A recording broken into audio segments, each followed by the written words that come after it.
Hello dear students, कैसे हैं आप सभी। आशा आप सभी कुशल मंगल होंगे। आपके अपने YouTube channel shining future coaching centre पर आपका हार्दिक स्वागत है।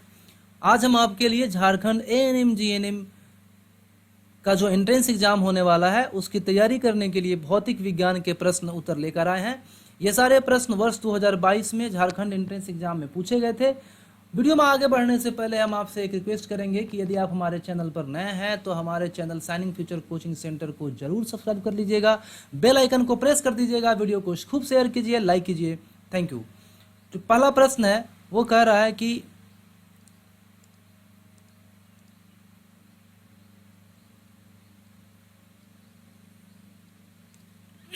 दिए गए माध्यम के युग्म के लिए आपतित कोण के साइन से अपवर्तन कोण के साइन का अनुपात नियत है।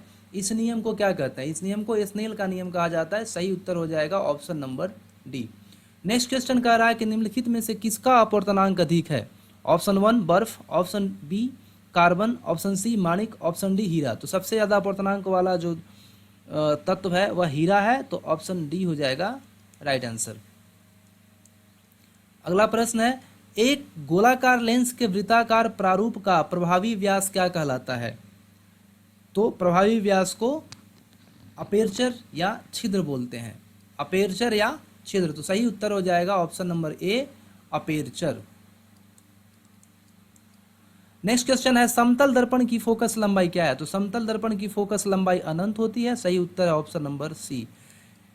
इसमें कुछ जो आंसर्स हैं वो पहले से टिक मारे हुए हैं, तो उस पर आपको ध्यान नहीं देना है। यह किसी बच्चे का था तो उसने जो टिक लगाया है उस पर ध्यान नहीं दीजिएगा। मैं रेड पेन यूज कर रहा हूं, आप रेड पेन पर ध्यान दीजिएगा। एक लेंस की शक्ति का एसआई मात्रक क्या है? तो लेंस की शक्ति का एसआई मात्रक डाईऑप्टर डी होता है। तो सही उत्तर क्या हो जाएगा? डाईऑप्टर। नेक्स्ट क्वेश्चन, एक अवतल दर्पण द्वारा बनाया गया प्रतिबिंब हमेशा क्या होता है? वास्तविक और उल्टा। Option number B. And the next question is, वह काल्पनिक रेखा जो एक गोलाकार दर्पण के वक्रता केंद्र और लंब से गुजरती है, तो उसको क्या बोलते हैं? मुख्य धुरी या प्रिंसिपल एक्सिस। तो सही उत्तर क्या हो जाएगा आपका? ऑप्शन नंबर डी मुख्य धुरी। नेक्स्ट क्वेश्चन है, मुख्य धुरी के समांतर एक किरण परिवर्तन के बाद खाली स्थान से गुजरेगी। ऑप्शन ए मुख्य फोकस, ऑप्शन बी मुख्य धुरी, ऑप्शन सी वक्रता त्रिज्या, ऑप्शन डी वक्रता केंद्र। सही उत्तर हो जाएगा मुख्य फोकस या principal focus. Option number A. Next question है, जब एक वस्तु को अनंत पर रखा जाता है, एक उत्तल दर्पण द्वारा बनाया गया प्रतिबिंब का आकार है।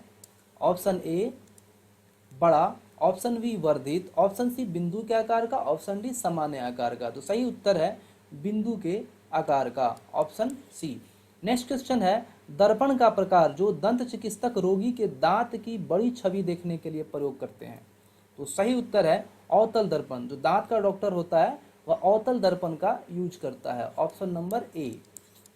अगला प्रश्न, विभवांतर की एसआई मात्रक क्या है? तो विभवांतर की एसआई मात्रक वोल्ट होता है। सही उत्तर है option number C. Option number C.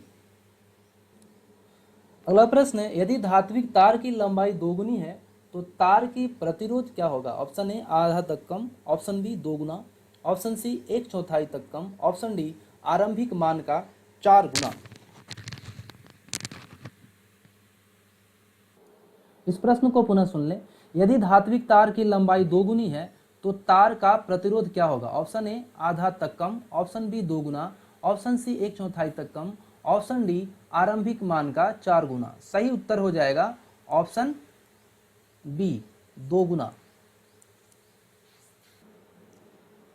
Next question है कि इलेक्ट्रॉन की वो संख्या जिससे एक कूलम्ब आवेश बनता है। Option 1 6.25 into 10 power 10 electrons, option B 6.25 into 10 power 18 electrons, option C 1.6 into 10 power 10 electrons, option D 1.6 into 10 power 18 electrons. सही उत्तर है 6.25 into 10 power 18 electrons. Option number B. Next question है कि जब दो प्रतिरोधक R1 और R2 को समांतर संयोजन में जोड़ा जाता है तो समतुल्य प्रतिरोध क्या होता है? तो समतुल्य प्रतिरोध इसका हो जाता है 1/r1 प्लस r2, इसको कैलकुलेट करिए, देखिए कितना आ जाएगा। इसका हो जाता है 1/r1 प्लस 1/r2। इसको अगर हम इसका एलसीएम हो जाएगा r1 इंटू r2, r1 से काटेंगे r2 बचेगा, यहाँ r2 आ जाएगा और यहाँ r1 आ जाएगा। तो यानी कि इसको हम जब संयोजित करके लिख देते हैं, मतलब कि सही क्रम से, तो r1 प्लस r2 बटे r1 इंटू r2। या कौन सा ऑप्शन में दिख रहा है? या ऑप्शन नंबर बी में दिख रहा है। तो सही उत्तर हो जाएगा option number B, rp equal to r1 plus r2 by r1 into r2। अगला प्रश्न है हमारे पास कि ऊष्मा का जूल का नियम है। ऊष्मा का जूल का नियम यानी फॉर्मूला क्या होता है? उसका फॉर्मूला होता है H equal to I square R T. तो सही उत्तर हो जाएगा option number C, H equal to I square R T. अगला प्रश्न है, नेत्र का रेटिना एक खाली स्थान है। ए प्रकाश संवेदी पटल, बी लेंस, सी वस्तु स्थान और डी छिद्र। तो सही उत्तर हो जाएगा प्रकाश संवेदी पटल। Retina is a light sensitive screen. तो सही उत्तर क्या हो जाएगा? ऑप्शन नंबर ए। अगला प्रश्न है कि नेत्र लेंस की फोकस दूरी को समायोजित करते हुए मानव नेत्र भिन्न दूरियों पर वस्तुओं पर फोकस कर सकता है। यह किसके कारण होता है? ऑप्शन ए जरा दूरदृष्टि, बी समायोजन, सी निकट दृष्टि और डी दूरदृष्टि। सही उत्तर हो जाएगा option B, accommodation, option B. Next प्रश्न है हमारे पास कि तारों का टिमटिमाना किसके कारण होता है? ऑप्शन ए वायुमंडलीय अपवर्तन, ऑप्शन बी वायुमंडलीय विवर्तन, ऑप्शन सी वायुमंडलीय प्रसार और ऑप्शन डी वायुमंडलीय अपसरण। सही उत्तर है वायुमंडलीय अपवर्तन, option number A. Next question है, कललीय कणों द्वारा प्रकाश का प्रकीर्णन है। ऑप्शन ए रमन प्रभाव, ऑप्शन बी बाल्डविन प्रभाव, ऑप्शन सी उष्मीय प्रभाव, ऑप्शन डी टिंडल प्रभाव। सही उत्तर है ऑप्शन डी टिंडल प्रभाव। नेक्स्ट क्वेश्चन हमारे पास है कि 1 एम्पियर विद्युत धारा है। ऑप्शन ए 1 कूलम गुने 1 second square, option B 1 coulomb गुने 1 सेकेंड, ऑप्शन सी 1 कूलम बटे 1 second square, option D 1 coulomb बटे 1 सेकेंड। सही उत्तर हो जाएगा 1 coulomb by 1 second, option number D.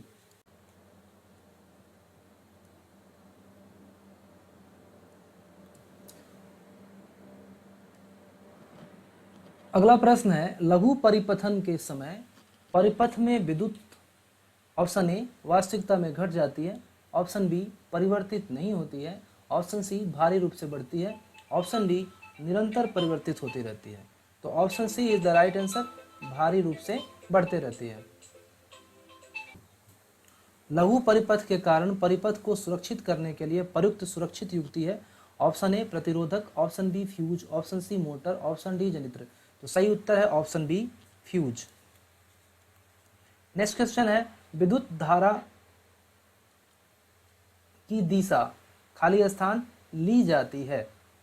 तो ऑप्शन ए इलेक्ट्रॉन के बहाव के दिशा की तरह, बी इलेक्ट्रॉन के बहाव के दिशा के विपरीत, सी इलेक्ट्रॉन के बहाव के दिशा के लंबवत और डी इलेक्ट्रॉन के बहाव के कारण विद्युत के लिए कोई दिशा नहीं। सही उत्तर है ऑप्शन बी इलेक्ट्रॉन के बहाव की दिशा के विपरीत, ऑप्शन नंबर बी।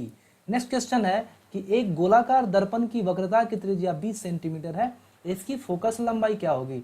तो फोकस लंबाई वक्रता त्रिज्या की आधी हो जाती है, तो 20 सेंटीमीटर का 10 सेंटीमीटर हो जाएगा। तो ऑप्शन में यहाँ 10 सेंटीमीटर है नहीं, तो मीटर सेंटीमीटर को मीटर में बदल लीजिए, 10/100 कर दीजिए, तो ये हो जाएगा 0.1 मीटर। तो सही उत्तर हो जाएगा ऑप्शन नंबर बी।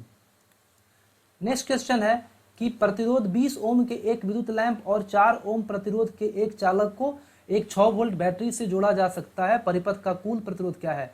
तो चूंकि प्रतिरोध जो है वह यहाँ पर लैंप और प्रतिरोध 20 ओम का है, लैंप 4 ओम प्रतिरोध का है, तो इसको हम लोग श्रेणी क्रम में जोड़ देंगे, 20 + 4 कर देंगे, 24 ओम हो जाएगा। Right answer option number C. Next question है कि विद्युत ऊर्जा की वाणिज्यिक इकाई है। ऑप्शन 1 ऑप्शन ए किलोवाट प्रति घंटा स्क्वायर, ऑप्शन बी किलोवाट प्रति घंटा, ऑप्शन सी किलोवाट घंटा, ऑप्शन डी किलोवाट घंटा स्क्वायर। तो सही उत्तर हो जाएगा ऑप्शन सी किलोवाट घंटा। नेक्स्ट क्वेश्चन है विद्युत ऊष्मन युक्तियां जैसे ब्रेड, टोस्टर और विद्युत आयरन शुद्ध धातु की बजाय मिश्र धातु की बनाई जाती है क्योंकि?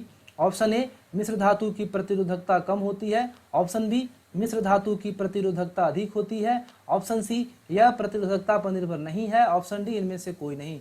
सही उत्तर है कि मिश्र धातु की प्रतिरोधकता अधिक होती है, ऑप्शन नंबर बी।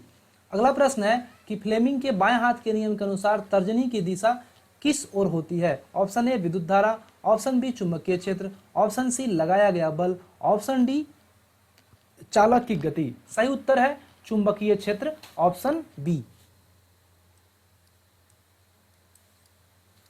अगला प्रश्न हमारे पास कि एक परिपथ में एक विद्युत धारा की उपस्थिति का पता लगाने वाली युक्ति का नाम क्या है?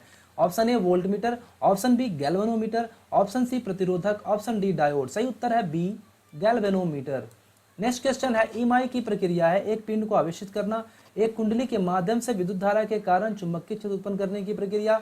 ऑप्शन सी एक चुंबक और एक कुंडली के बीच सापेक्ष गति के कारण एक कुंडली में प्रेरित विद्युत उत्पन्न करना। ऑप्शन डी एक विद्युत मोटर की एक कुंडली को घुमाने की प्रक्रिया।